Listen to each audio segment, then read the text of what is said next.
Well, time again for another pickup video. Well, this week I was down in Georgia on business. Actually, yeah, I was in Georgia on business.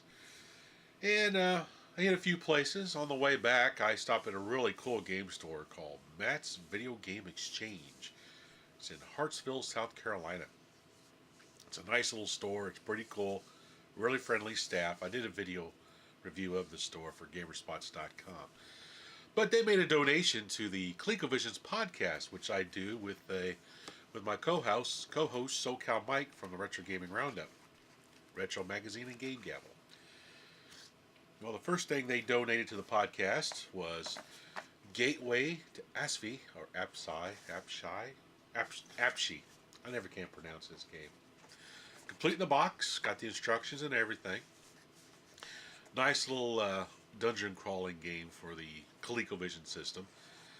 I've already got this game on a cartridge form, but my buddy SoCal Mike, my co-host for the ColecoVisions podcast, does not have this game, and he likes collecting box games anyway, so we'll send this to him.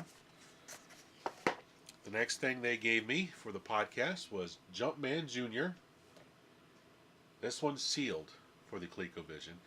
Now, I've already got this in a loose cartridge form, so I was able to do a gameplay video of it. This is also going to go to my buddy SoCal Mike for his collection. And then the next thing they donated to the podcast was Artillery Duel by Zonix for the ColecoVision game system.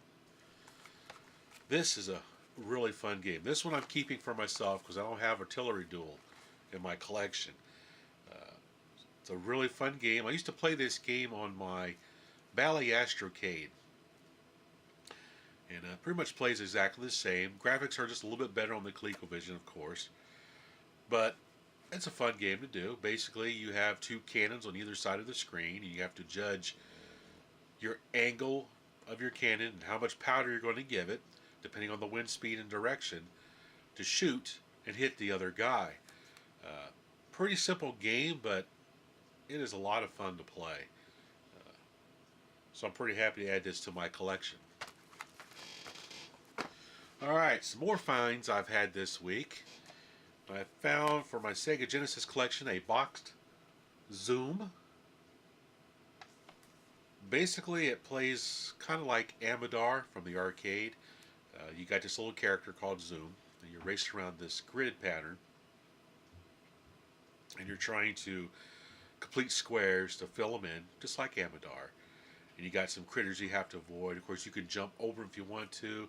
He actually shoots things out from behind, which is kind of strange, to help deflect the critters from catching you and stuff. It's actually a pretty fun game. It's a little hard to control because he's always moving. You can't stop. You have to. He's always moving forward. You have to time your pad inputs to get the directional changes that you want. So it's a little difficult in that respect, but it's a pretty fun game, especially if you like Amador. Then for my PlayStation 1 collection, I picked up Pong, The Next Level by Atari. Has a lot of neat little Pong variations. They're like little mini games that involve the Pong theme. A lot of fun. I've just played the first level, which is the penguin level right now, but has a lot of different levels for Pong in there. So it's kind of interesting how they've ramped this game up, this basic game up. Made it quite a bit of fun. And the next one I picked up was G-Police, Weapons of Justice. Now, I like the original G-Police on my PlayStation 1, so I got this sequel game to it. It's kind of like a first-person flying, shooting kind of game. It's not too bad. A little hard to control. The controls are a little touchy, especially when you're trying to fly. You can use the analog stick on your PlayStation 1 controller if you got one of those. It's kind of neat. It's a fun little game.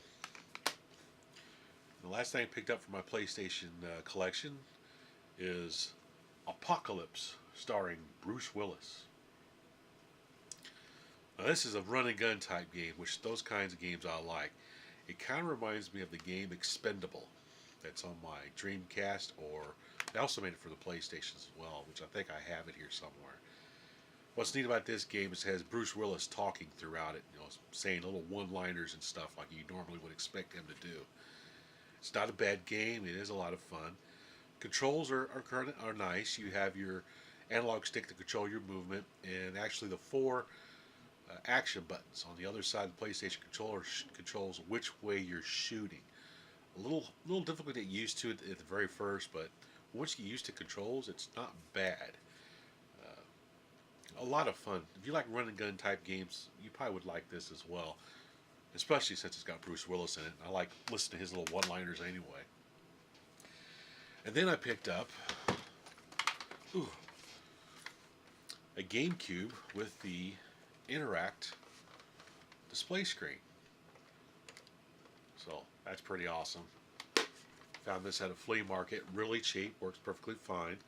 So I thought it'd be kind of nice to have a little GameCube sitting around here with the screen on it like I do my PS1, so I can do little quick gameplays and stuff without firing up my monitor and my TV. And then the last thing I picked up this week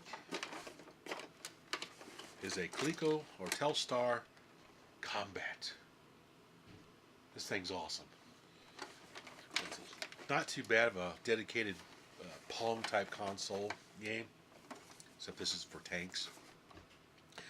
Plays pretty much like the arcade game Tank that was put up by Atari back in the 70s.